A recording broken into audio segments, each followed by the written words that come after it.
कहीं वीर्य नहीं पूरे शरीर में, किसी डॉक्टर से पूछ लेना। जैसे पित्त की थैली, ऐसे कोई वीर्य की थैली नहीं है।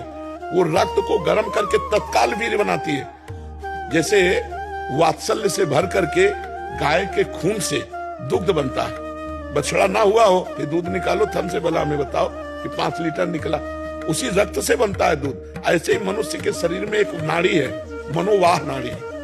जब हम काम चिंतन करते हैं या हस्त मैथुन आदि के द्वारा अपनी जनेंद्री को गर्म करते हैं तो मनोवाह नाड़ी संचालित हो जाती है, पूरे खून से निकालती है पूरा सप्तम धातु वीर्य को। आज से पहली बात बंद करो, हस्त मैथुन बंद करो।